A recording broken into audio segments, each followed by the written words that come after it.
अरब में अब पुतिन और शी जिनपिंग की एंट्री हो गई है। रूस और चीन ने बैकडोर से ईरान को इंटेलिजेंस और हथियारों की सप्लाई शुरू कर दी है। इस बात से ईरानी सेना के हौसले बुलंद हैं। ईरानी सेना ने अब ऐलान कर दिया कि वो इसी तरह लगातार 6 महीने तक युद्ध लड़ने के लिए तैयार है।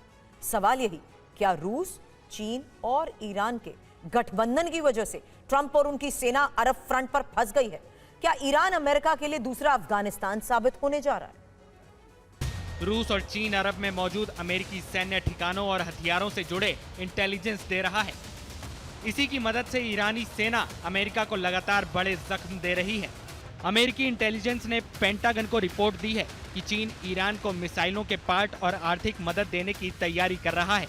अरब का युद्ध अब ऐसे खतरनाक मोड़ पर पहुंच गया है जहां से पूरे अरब में रेडिएशन का जहर फैल सकता है।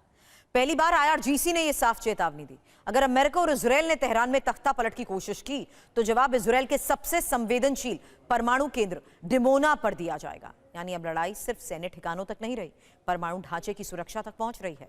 डिमोना क्या है और ईरान की यह धमकी इतनी बड़ी क्यों मानी जा रही है, इस रिपोर्ट में देखिए। ईरान में ट्रंप कमीशन तख्ता पलट इजराइल पर भारी पड़ सकता है। आईआरजीसी ने नेगेव रेगिस्तान में मौजूद इजराइल के सबसे बड़े परमाणु अनुसंधान केंद्र डिमोना पर हमला करने की चेतावनी दी।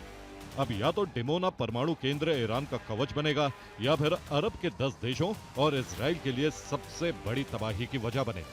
आईआरजीसी ने पहली बार औपचारिक रूप से कहा है कि अगर अमेरिका और इजराइल ने तेहरान में तख्ता पलट की कोशिश की तो जवाब में इजराइल के सबसे संवेदनशील परमाणु केंद्र डिमोना को निशाना बनाया जाएगा।